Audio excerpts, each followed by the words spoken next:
Oh, snake. Yeah. Shoot, hold on.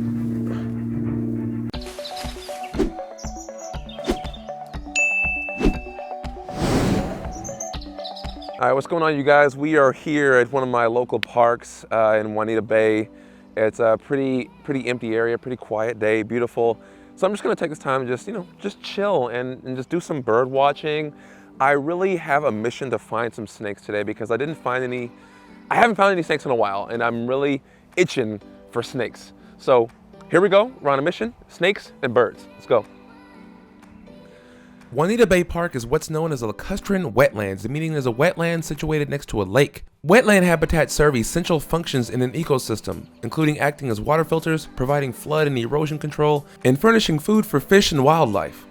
So there's a little turtle out there, a little turtle dude stretching his legs out, getting some sun. It looks to me like it might be a slider, because I see a little red line where his ears would be. I think over here we have the red ear sliders. He's looking real awesome. I'm loving the power of my binoculars. See, when you go out, you definitely need to make sure you have a pair of binoculars because you can get really better vision, a whole lot better vision of the animal than your own two eyes can provide. Stupid eyes. There's the red-winged blackbird over there. I really love red-winged blackbirds. They're like really super duper cool. Like just these awesome birds, like they're black with red wings. They're so awesome. All the sounds in this area, they're just like, those are the red-winged blackbirds. Some chill, relaxing, scenery. Because that's always comfortable and relaxing. And just listen to the birds. This is such an amazing park filled with wildlife. I wanted to go on my journey to find a snake because I have not found one in so long. But this path doesn't really seem the proper place where a snake would want to lie. So we're gonna go outside, out of the forest, and start looking where the sun breaks, because that's where the snakes will want to hang out, probably on the forest edge where the sun meets the trees. Yeah, see, I mainly just come outside because I get to enjoy the freedom of being free, of being relaxed and calm. But yeah, I just like to come out here because I get to, clear my head, clear my mind, be one with nature, get to listen to the animals. It just makes me feel like I'm one with nature, especially when I'm out here like alone, minus me and my small team with me. It's nice to be alone. Jungle Squad! Nothing. Okay, I'll come out. There's nothing in here.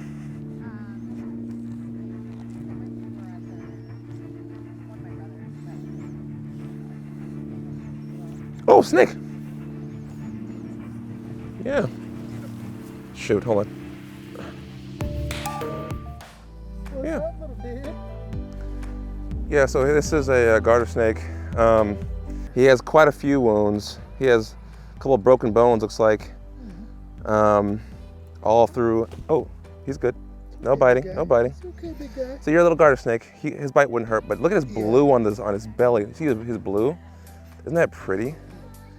So, but he definitely has some issues with his, oh, he has a couple, oh yeah, he's been bitten, or a couple of broken vertebrae. You see that? He's definitely had a run-in with a couple of animals, but so he will heal eventually, but I mean, looks like he's doing just fine with these broken bones. So after we're done holding him, I need to confirm, because a lot of the garter snakes look very similar, and I want to look at the footage and check exactly which snake he is, which kind of garter snake. So luckily he hasn't done his little musk on me yet. So it's a really foul, pungent smelling musk that deters predators from eating them.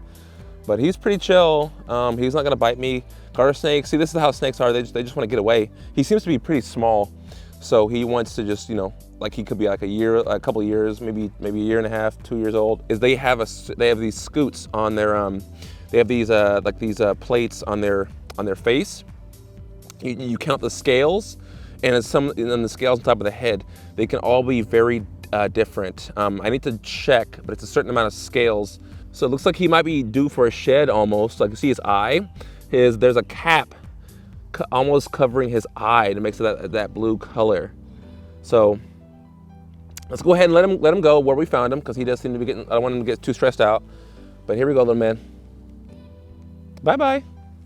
So I got my my Seattle Audubon Society field guide. It's for the reptiles in this area, Washington and Oregon. And so I wanted to triple check possibly what kind of snake it could have been, because there's a couple options it could have been. I really couldn't tell because I didn't, take the time to count his labial scales. Those are the scales. Let me see if I can find a photo for you. Labial scales. So that's the scales on the upper and lower mouth. So this is the upper labials and these are the lower labials. So there's a certain scale count that will differentiate what garter snake it will be. So you can also use the scales on the back to count when they're all fanned out. But let me triple check, let me show here, because it could have been a couple different things in this area. We have the northwestern garter snake. Let me find a photo. So we have this guy here, the northwestern, and they come in a whole bunch of different morphs. So there's that. And there's a couple different morphs and colors they can come in. And then there's the common garter snake, which is literally all over Washington. And he kind of had this his stripes were kind of yellowish, but he still had that blue, really blue, vibrant underbelly, which is very similar to these. But then it could have also been the western terrestrial garter snake, which are these guys right here, which are also very common in the area. But these guys tend to have a little bit more spotting in their pattern. You know what I have to do, you guys? When I get home, I'm gonna actually count the labial scales, because this is really tough. He's either a northwestern or he's the common. So after further review, it was very difficult to tell if he was the common or northwestern. I'm leaning towards northwestern, but if you can tell otherwise, please reach out to me and let me know just by the video you saw. So anyway, let's move on to our next animal. I saw this shadowy figure in the tree and I was like, oh my goodness, it's so adorable. We have to get closer. So it looks like behind me there was a male and female Anna's hummingbird sitting out over here in the bushes over here. This one seems to be a little younger actually. So it might be one of the more recent hatchlings of this year, or it could just be a young female, because even though they are hummingbirds, they are pretty small. But really fun, interesting fact about hummingbirds is that these guys can beat their wings about 70 times per second. Do you know how insane that is? That's like, you want to see me do it again? 70 seconds, 70 beats. All right, look at him, he's so awesome.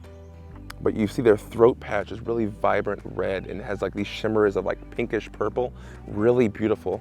And it looks like it might be a young one because I do see some leftover fluff on the top of its head. Because when they're born, they basically just have all these downy feathers, like their flight feathers and all their primary feathers have not grown in yet. And since also for the fact that it's resting this long, it's been here for quite some time. It is probably young and has to work up its strength. So it's probably just a young hummingbird. This is awesome. I have never been this close to a hummingbird before. It's so still and relaxed. I love it. I have come across some nests before. Hummingbird nests, this species is like that big, like that. They're really tiny, and their eggs, they're so small. They're smaller than a dime. It's insane. Wow. Just when I thought this trip couldn't get any more exciting, we walked down this path and there was a large riparian area and there was another shadowy figure. What is it? What is this little thing? It looks just like a beaver. Oh my gosh, you guys, look at this. This is a muskrat. So it looks very similar to a beaver, but it's a whole lot smaller than a beaver would be. So, and you can also tell it's not a beaver because their tail is more of like a rat-like. It's really long and skinny, whereas beavers have that really wide, flat tail. And so that's just really awesome to see them out during the day like this because they're normally crepuscular, almost like beavers. They usually come out in dawn and dusk. But it's a really nice area over here and they know they're safe from predators. So he's out here just hanging out, chewing on little grass, munching away. Oh my gosh. All right, so we just got over here to the end of the trail here, and there's just some awesome stuff here. There's 1,000 turtles over here. Kind of exaggerating a little bit, not 1,000, maybe like well over 20, almost probably 30 turtles over here. But there's mostly a mix of painted turtles And I think there's also some sliders in here as well. There's a lot of turtles. The thing about sliders though is that they're invasive species. They are really well known in the pet trade, and what people do is they would take them and have them as pets when they can't take care of them, and they release them out into the wild. And they're invasive because they're taking the natural habitat of the western pond turtle and the painted turtle, and they're taking all the resources that those guys need. It's very unfortunate. But also the other cool thing over here is at this is like the mecca of wetlands right here, because there was wood ducks out there as well. Those guys out in the distance, that's a wood duck. And then there was also this massive bullfrog down here earlier that I saw. Let me see if I can find him again. Oh, there he is. So this bullfrog is just hanging out. He seems to be a little bit on the young side. He's not as big as they can get. They can get pretty massive. I just love all this. And then the sounds that we're hearing, all this stuff is amazing. I love the outdoors. And then there's a red-winged blackbird over there too, like fighting another bird. He just jumped down. There he is. See, look at him. Look at that.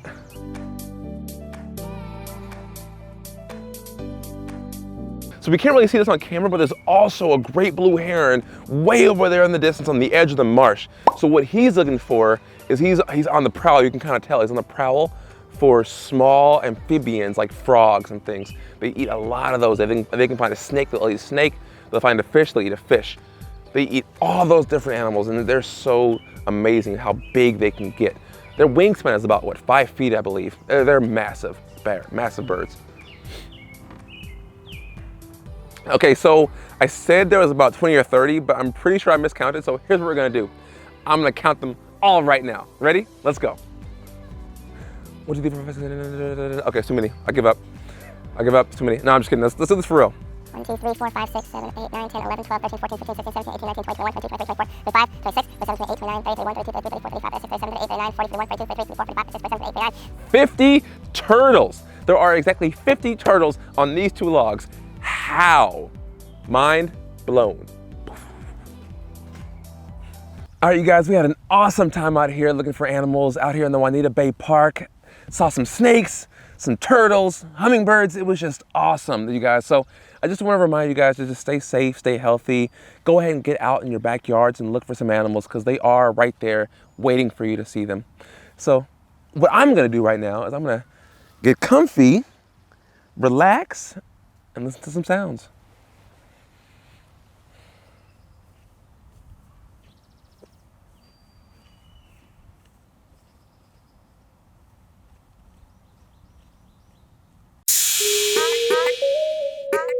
Thank you guys for watching that video. Make sure you check out this video over here. Check out this video over here too. I really like this video, but I know you're gonna like this one even better. So make sure you go ahead and like this video and subscribe to my channel. Until next time, it's your boy Jungle Jordan. I'm out.